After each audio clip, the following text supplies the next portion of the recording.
प्रदोष व्रत करने वाले को भोजन नहीं करना चाहिए। ध्यान दीजिए, फलाहार करो, उसमें भी नमक का सेवन मत करो। प्रदोष व्रत में नमक का सेवन वर्जित होता है। कारण क्या कारण होता है? उसका एक कारण माना गया, नमक की वर्जितता। जिस समय पर एक नगर में एक ब्राह्मणी रहती थी, बहुत भाव से सुनिएगा, प्रदोष व्रत नमक को त्यागने का भाव। प्रदोष व्रत की किताब में भी मिल जाएगा आपको, आप पढ़ेंगे तो सुना होगा। एक ब्राह्मणी रहती थी एक नगर में, उसका पति नहीं था, छोटा सा बालक एक साथ में रहता, छोटा सा बालक। अब ब्राह्मण के घर की धर्म पत्नी है, ब्राह्मण कर्मकांड करने वाला, पूजन करने वाला, पाठ करने वाला, अनुष्ठान करने वाला, पूजन करने वाला, मंत्र जाप करने वाला, भगवत भक्ति में डूबने वाला ब्राह्मण तो चले गया, ब्राह्मणी बच्चे के साथ रह रहे, क्या करे वो?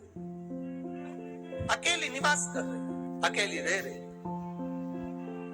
और ब्राह्मणी बच्चे के साथ भ्रमण करती रहती, घूमती, कहीं कहीं दर दर जाकर कुछ भिक्षा को मांग कर लेकर आ जाती, और भिक्षा लाने के बाद में उस भिक्षा को जब लेकर आती तो अपने बच्चे को भी खिलाती और स्वयं भी उसका पान करती। एक दिन ब्राह्मणी भ्रमण करते करते प्रदोष काल के समय पर शिव मंदिर में प्रवेश कर, प्रदोष काल के समय, और शंकर मंदिर में जब प्रवेश करा, प्रदोष काल किसको कहते हैं?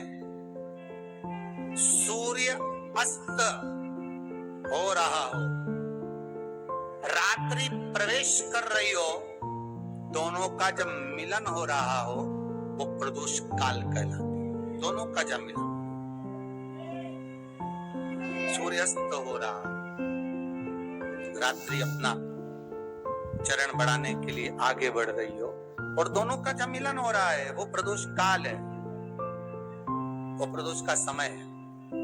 ब्राह्मणी मंदिर में प्रवेश कर, जब ब्राह्मणी मंदिर में प्रवेश करी, मंदिर के अंदर पहुंची, प्रदोष काल का समय था, प्रदोष का समय चल रहा था, और प्रदोष काल के उस समय में, प्रदोष काल के उस समय में जब ब्राह्मणी ने देखा कि कोई भगवान की भक्ति में लगा हुआ है, भगवान के रस तत्व में डूबा हुआ है, आज ब्राह्मणी के पास में कुछ पदार्थ नहीं है, अपने बच्चे का पेट भरने के लिए कोई सामग्री नहीं है, और कुछ आस लेके वो प्रवेश करी है, कुछ आस लेकर वो अंदर प्रवेश कर जाती। कोई ऋषि की पत्नी, कोई ब्राह्मण जन की अर्धांगिनी उस प्रदोष के समय पर शंकर का अभिषेक पूजन कर रही थी, भगवान शिव की आराधना कर रही थी, भगवान की भक्ति में डूबी हुई थी। जब भगवान शिव की आराधना में डूबी हुई है, आराधना कर रही है, ये कुछ पाने के लिए चली, ये कुछ पाने के लिए गई, और इसके मन में आया कि मैं कुछ, मुझे भोजन का कोई पदार्थ मिल जाए, मैं मुझे कुछ भोजन मिल जाए, और जब मुझे भोजन मिल जाएगा तब मैं जो पाऊंगी अपने बच्चे को भी पाऊंगी।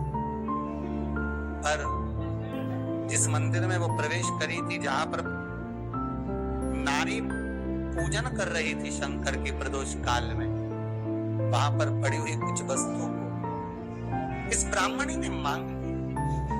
मेरे बालक को बहुत भूख लगी, मेरा बच्चा बड़ा भूखा है, इसके भोजन के लिए थोड़ी सी सामग्री दे दीजिए, इसके भोजन के लिए थोड़ा सा कुछ रस तत्व दे दीजिए। उसने उठाया थोड़ा सा पदार्थ, कुछ जो उसके पास में था वो दिया। जब दिया तो देने के बाद जब उसे प्राप्त हुआ, और होने के बाद में जब वो मिल गया उसको, तो उसने उस समय पर उस पदार्थ को जैसे ही मुख में लिया, लेते ही कहा, इसमें तो स्वाद नहीं है, इसमें स्वाद नहीं है। उस ब्राह्मणी ने बड़ा सुंदर एक संवाद कहा। घर का जो बड़ा होता है ना, घर का जो भयो होता है, घर का बुजुर्ग जो होता है, घर का जो प्रथम स्थल प्राप्त करने वाला, मेन कुर्सी पर, अच्छी जगह पर जो बैठने वाला होता है ना, ब्राह्मणी कहती है वो कभी किसी वस्तु में ऐब नहीं देखता, मिनक नहीं निकालता। समाज के अन्नकूट होते हैं, समाज के जब अन्नकूट होते हैं महाराज, समाज के जब अन्नकूट होते हैं, बड़े बड़े समाजों में जब कार्तिक महीने में अन्नकूट महोत्सव होते हैं, बहुत सारा प्रसाद बनता है। जो बुजुर्ग होते हैं ना, बड़े समझदार लोग होते हैं ना, तो अन्नकूट की जब प्रसाद खाने बैठते हैं ना, उसमें नमक नहीं भी होता ना तो नहीं बोलते इसमें नमक नहीं है। पर जो हमने डोनेशन दिया है, जब तुम आए थे समाज वाले तो हमने 1000 का लिफाफा दिया, 500 का लिफाफा दिया, 2000 का लिफाफा दिया और भोजन ऐसा बनवाया। एक व्यक्ति वो जो खाकर चुपचाप चले गया और एक व्यक्ति वो जिसने प्रसाद पर उंगली उठाई। इन दोनों को अन्नकूट की तारीख पे इनका नाम लिख लो और अगला अन्नकूट आए तब दोनों की दशा देख लो। एक जो चुपचाप खाकर चले गया, भगवान के प्रसाद को प्रसाद मानकर, प्रभु का दर्शन मानकर लेकर चले गया, वो उन्नति की सीढ़ी पर चढ़ता चले गया और जो मिनक निकालता रहा वो साल भर खटर पटर की जिंदगी जीता रहा। भगवान के प्रसाद में कभी भी ध्यान रखिएगा, भगवान के प्रसाद के अंतर्गत स्वाद की कोई मूलता नहीं होती। भगवान का प्रसाद स्वयं स्वाद। भगवान के प्रसाद में नमक नहीं देखना, मिर्ची नहीं देखना, भगवान के प्रसाद में शक्कर नहीं देखना, भगवान के प्रसाद में कुछ ये नहीं देखना कि कितना माल डला, कितना घी, कितना बादाम, कितना काजू, कितना इलायची डला। हाँ, यहाँ तक शास्त्र कहता है कि भगवान का प्रसाद अगर बन रहा है तो उसकी सुगंध भी नहीं ली जाती महाराज। यहाँ तक शास्त्र, जब तक भगवान उसको पानी ले तब तक उसका सुगंध भी नहीं। और कई कई जगह तो भगवान को प्रसाद अगर सूखा सामान हाथ में आ गया, इलायची कैसी है, मंदिर के अंदर जाने वाली है, भगवान को डालने के लिए लाओ यार, किसकी दुकान से आई इलायची बताओ, इलायची तो 25 बार सूंघा, हाँ अच्छी है, अब सूंघ लिया तो भगवान इसको स्वीकार करेगा क्या? अरे जम के तो बोलो। एक फूल तुमने बगीचे से तोड़ा और सोचा इसमें पहले मैं सूंघ लेती हूँ, इसमें स्वाद है कि नहीं, इस फूल में गंध है कि नहीं, इसमें सुगंध है कि नहीं, और फूल सूंघ लिया, उसके बाद तुम भगवान को देखो, भगवान स्वीकार करेगा नहीं। कई कई घरों में तो हंडी से दाल चलाती जाए ने हाथ में डाल के महाराज। ब्राह्मणी ने जैसी मुख में लिया तो ये श्रेष्ठ नहीं है। जो ऋषि की पत्नी अंदर पूजन कर रही थी प्रदोष काल, उसने कह दिया आपका चेहरा बता रहा है कि आप ब्राह्मण की धर्म पत्नी, पर आज आप दर दर जाकर अगर भिक्षा मांग रही हो, दर दर जाकर अगर भीख मांग रही हो, दर दर जाकर भिक्षा को मांग रही हो, तो इसमें आपके पति का दोष नहीं है, दोष आपका है। क्योंकि आप भगवान के प्रसाद में भी जो स्वाद देखी थी ना, ये आपका एक जन्म का नहीं है, ये ना जाने कितने जन्म का।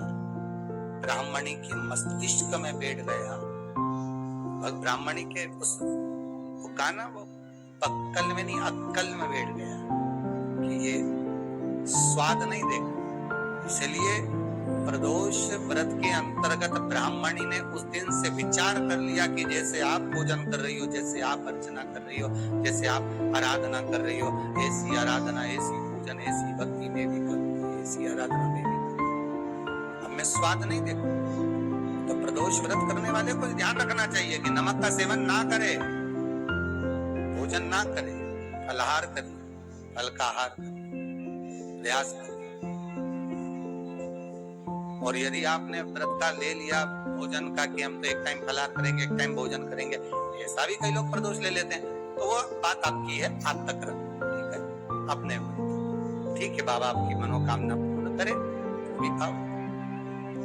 अरे भगवान को धन्यवाद दो कभी कभी कि तूने अच्छे घर में पैदा किया, अच्छा परिवार दिया, अच्छा पति दिया, अच्छी पत्नी दी, अच्छे बच्चे दिए, अच्छा कुटुंब दिया, घर दिया, दुकान दी, जमीन जायदाद दी, शरीर अच्छा दिया, हाथ पैर आंख नाक मुंह सब बढ़िया दिया, एक के भी निपटा के नहीं भेजा। मान लो एक आध निपटा के भेज देता तो क्या झगड़ा करने ऊपर जाते हैं? एक ही कान देता और एक गायब कर देता तो यहाँ से चिपका देता, क्या कर लेते? हाथ एक देता और एक गायब कर देता, क्या झगड़ा करने जाते ऊपर कि मुझे ऐसा शरीर दिया, नहीं, भगवान को धन्यवाद देना कि मुझे अच्छे घर में पैदा करा, कटोरा लेके वहां चौराहे पे नहीं बिठाया, तूने अच्छा घर दिया, 2 समय की रोटी दे रहा है, खूब जोरदार शरीर दिया, भजन करने का मुहूर्त दिया, और बचा कुचा था तो ये सियोर वाला महाराज दे दिया, कथा सुनाने वाला। शाम के समय पर प्रदोष काल में बेलपत्री के पेड़ के नीचे, चाहे शंकर के मंदिर के दरवाजे पर या शिव मंदिर में, अगर आप प्रदोष के दिन दिया लगाते हो, सोमवार के दिन दिया लगाते हो, तो ऐसा कोई व्यक्ति नहीं जिसको मेरे देव अधिदेव महादेव मेरा विश्वनाथ भंडार नहीं भरता हो, खाली नहीं छोड़ेगा, दे देगा, भंडार भर देगा, कमी तो नहीं रख सकता, ये पक्का। पर तुम करना ही नहीं चाह, 2-4 सोमवार करो और उसके बाद के तो महाराज जी हमने तो करा था, हमको तो मिला ही नहीं, 2-1 प्रदोष करा तुमने, अरे 1 साल करो, सारे दरबदर भी तो अपन ठोकर खा कर आए, इतना साल निकाला अपन ने, और 6 महीना 3 महीना 4 महीना भगवान से निवेदन तो करो, दिल से कहो तो सही, नी भंडार भरे तो बात तो सही, एक बार बोलो तो। पर जगत के लोगों के सामने जाकर मत कहना, कहना तो देव अधिदेव महादेव से कहे। प्रदोष व्रत करने वाले को प्रदोष के दिन प्रयास करना चाहिए कि रात्रि के समय पर आधा घंटा, 10 मिनट, 20 मिनट जागरण करे। जागरण मतलब थोड़ा भगवान का भजन कर, भले 4-5 माताएं इकट्ठी नहीं हो तो अपन अकेले कर लो, अपन अकेले कम है क्या भाई, अपन कम करे, आराधना अकेले, जागरण करो। जब आपकी 11 प्रदोष हो जाए, 26 प्रदोष हो जाए, तब उद्यापन करो।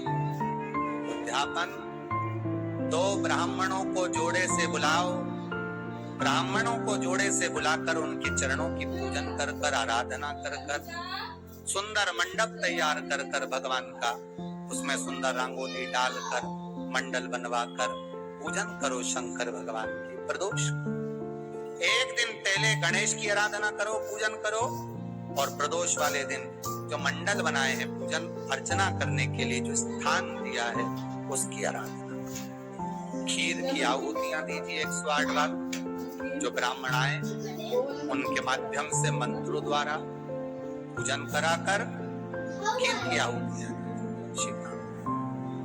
महाराज।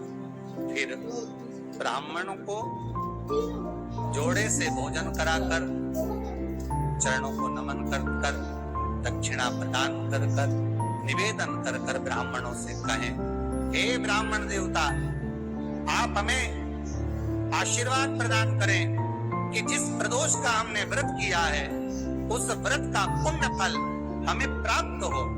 ऐसा ब्राह्मण चरण को नमन कर कर, प्रणाम कर कर उनसे अपने मस्तक पर अक्षत छुड़वाएं, फिर नमन कर कर, भोजन कराकर विदा करें।